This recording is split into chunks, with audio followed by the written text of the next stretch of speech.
Hello students, இன்னைக்கு திசை கணக்குகள்ல நம்ம பார்க்கறது இந்த கணக்கை பார்ப்போம். சதீஷ் என்பவர் கிழக்கு திசையில் நின்று கொண்டிருக்கிறார். சதீஷ் என்பவர் கிழக்கு திசையில் நின்று கொண்டிருக்கிறார். நீங்க இங்க இருந்து சென்டர்ல இருந்து கிழக்கு திசையில் நிக்கிறதா நினைச்சுங்க. சரிங்களா? கிழக்கு திசையில் நின்று கொண்டிருக்கிறார். பின்னர் 90 டிகிரி கடிகார எதிர் திசையில் ஆன்டி கிளாக் வைஸ் 90 டிகிரி கடிகார எதிர் திசையில் திரும்பி இந்த திசையில வந்தீங்கன்னா இது கடிகார திசை, கடிகாரமுள் சுத்தக்கூடிய திசை. இப்ப கடிகார எதிர் திசையில் 90 டிகிரி, இங்க இருந்து இங்க 45 டிகிரி, சோ இங்க வந்துறாரு 90 டிகிரி. செங்கோண முக்கோணம், செங்கோண முக்கோணம் கடிகார எதிர் திசையில 90 டிகிரி இங்க வந்துடுறாரு. கடிகார திசையில் திரும்பி மீண்டும் கடிகார திசையில் 90 டிகிரி திரும்புகிறார்.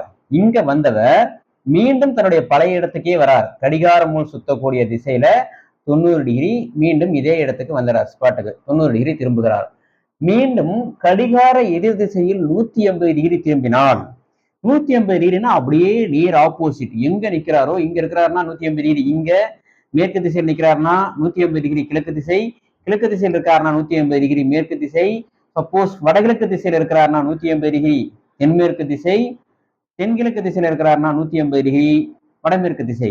சோ இங்க இருக்கிறவருக்கு மீண்டும் கடிகார எதிர் திசையில் 180 டிகிரி திரும்புகிறார்னா இது கடிகார முள் சுத்தக்கூடிய திசை. கடிகார முள் எதிர் திசையில இங்க இருந்து இது 90, இங்க இருந்து ஒரு 90, 180 டிகிரியில அவர் இருக்கிறார். தற்பொழுது அவர் இருக்கக்கூடிய இடம் மேற்கு திசை. எனில் தற்போது அவர் எத்திசையை நோக்கி இருப்பார். தனது வீட்டில இருந்து இங்க இருக்கிறாரு. இது எந்த திசை? மேற்கு திசை. தற்பொழுது அவர் மேற்கு திசையை நோக்கி நிற்பார்.